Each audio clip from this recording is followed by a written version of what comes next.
নমস্কাৰ, স্বাগতম জনাইছোঁ আজি মোৰ অন্য এটা ভিডিঅ'লৈ ফ্ৰেণ্ডছ। আজি মই লৈ আহিছোঁ চানপাপড়িৰ বাকচটো কেনেদৰে ৰিউজ কৰিব পাৰে দেখিছে। এইটো হৈছে চানপাপড়িৰ বাকচ। তো ইয়াক মই কেনেকৈ বনালোঁ আপোনালোকক মই দেখুৱাম। পেলাই নিদি আপোনালোকেও এনেদৰে ৰিউজ কৰিব পাৰে আৰু বিভিন্ন ধৰণৰ ফুল ৰুব পাৰে। এয়া চানপাপড়িৰ বাকচটোত মই অকণমান মিঠাতেল লগাই লৈছোঁ দেখিছে। মিঠাতেলখিনি ভালদৰে ঘঁহি লৈছোঁ। তাৰপাছত লৈছোঁ এইটো ভীম চাবোনৰ বাকচ। তাৰপাছত আৰু সেই চাবোনৰ বাকচটোত দি দিছোঁ মই ভঙা টাইলছ ওজন হ'বৰ কাৰণে। চাই থাকিবচোন, কিছুমান বস্তু পেলাই নিদি এনেদৰে কেনেকৈ ব্যৱহাৰ কৰিব পাৰি ঘৰত। ইনডোৰ প্লেণ্টবোৰ ৰুব পাৰি। আৰু এয়া মই চিমেণ্ট আৰু বালি মিক্স কৰি লৈছোঁ। 3-1 মছলা ৰেডি কৰি লৈছোঁ। এবাটি চিমেণ্ট সৰু বাটি এটাৰে আৰু 3 বাটি বালি লৈছোঁ। লৈ ভালদৰে শুকানে মিক্স কৰি লৈ তাৰপাছত পানী দিছোঁ। এয়া দেখিছে, পানী দি ভালদৰে থুপথুপীয়া কৰি লৈছোঁ। এয়া তাৰপাছত মই এয়া যে বাকচটো ৰেডি কৰি লৈছোঁ চানপাপড়িৰ বাকচটো, তাত মই এনেদৰে ছাইডত ধুনীয়াকৈ মছলাখিনি ঢালি দিম। তাৰ আগতে বাতিটো সমান কৰি লৈছোঁ আৰু ওজন হৈ থাকিবৰ কাৰণে বাতিটো যাতে উঠি নাহে তাৰ বাবে দেখিছে ভঙা টাইলছৰ টুকুৰা দি দিছোঁ। আৰু এনেদৰে কৰণী পাতেৰে মই লাহেকৈ মছলাখিনি ঢালি দি ল'লোঁ। এয়া দেখিছে ধুনীয়াকৈ। আৰু এনেকৈ অকণমান আৰু দাবি যাবৰ কাৰণে মই হেঁচি দিছোঁ। তাৰপাছত আকৌ এনেদৰে চাইডে দিছোঁ। হেঁচি দিয়াৰ পাছত আকৌ অকণমান খালী হৈ যায় ছাইডটো আৰু পনীয়া হোৱাৰ বাবে বাৰ উঠি আহে কাৰণে মই এনেদৰে এটা কাপ দি দিছোঁ। এইটোতো মই মানি প্লেণ্ট ৰোৱাই আছিলে। কাপটো ওজন হয় যিহেতু ওজন হৈ থাকিবৰ কাৰণে এনেদৰে দি দিছোঁ। তেতিয়া আৰু লৰচৰ নকৰে আৰু ওপৰলৈ উঠিও নাহে। আৰু এনেদৰে ছাইডটো মই এতিয়া সমান কৰি দিছোঁ ধুনীয়াকৈ। আৰু মই আপোনালোকক এতিয়া লগ পাম একেবাৰে 24 ঘণ্টা পাছত। 24 ঘণ্টা পাছত মই এতিয়া আপোনালোকক দেখুৱাম। ঢাকনিখন খুলি লওঁ আৰু টাইলছৰ টুকুৰাকেইটা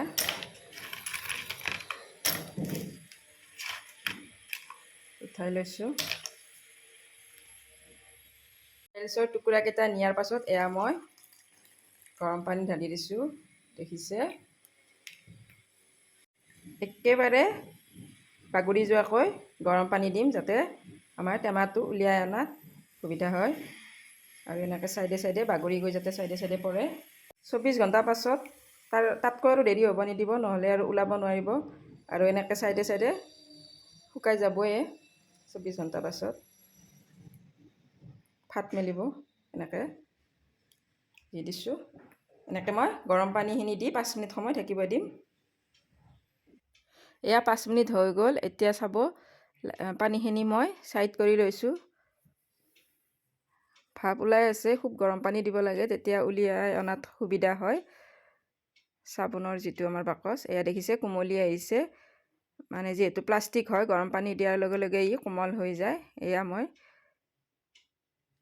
উলিয়াই আনিলোঁ দেখিলে। আৰু কি ধুনীয়াকৈ দ হৈ গৈছে। ইয়াতে যাতে মাটি ভৰাই দি আৰু ফুল চুল ৰুব পাৰি। আপোনালোকে কালাৰ নকৰাকৈ এনেকৈও ৰুব পাৰে। এতিয়া মই চানপাপড়িৰ বাকচটো উলিয়াই ল'ম, কাৰণ এইটো থাকিলে আৰু মই আৰু এটা বনাব নোৱাৰিম। গতিকে এইটো থাকিলে কিছুমানে থাকিবও দিয়ে, মই কিন্তু উলিয়াই ল'ম, তেতিয়া মই আৰু এটা তৈয়াৰ কৰি ল'ব পাৰিম। এইটো উলিয়াই লওঁ।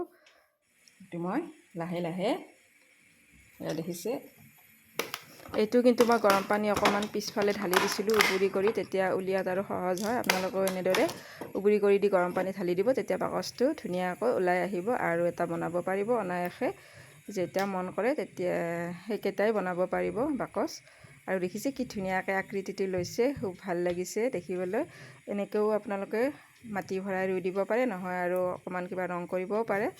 গতিকে মই আৰু এটা বনালোঁ। এয়া দেখিছেনে, ছেম একে ধৰণৰ প্ৰচেছটো, কিন্তু এইটো হৈছে গোল বাতি। আৰু গোল বাতিটোত এইটো ডাঙৰ আছিলে আৰু এটা সৰু বাতি ভৰাই দি এনেকৈ বনাইছোঁ।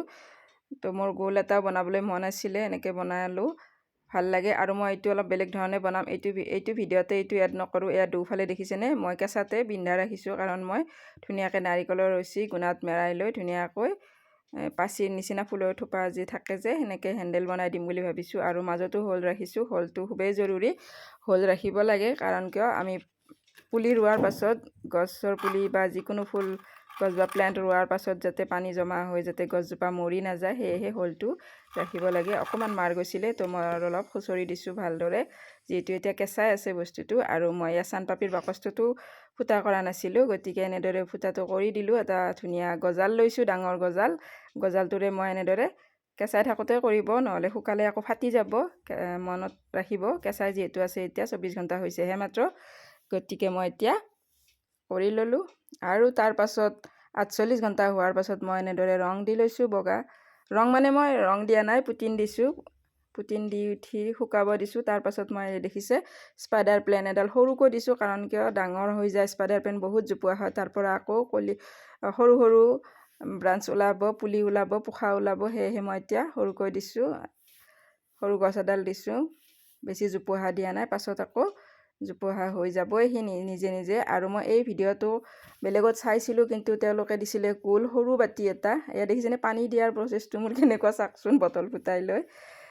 আৰু এনেকৈ দিলে তাৰমানে গছজোপাৰ পাতকেইটাও ধোৱা যায় ধুনীয়াকৈ, আৰু পানীখিনি সান্দিও নাযায়।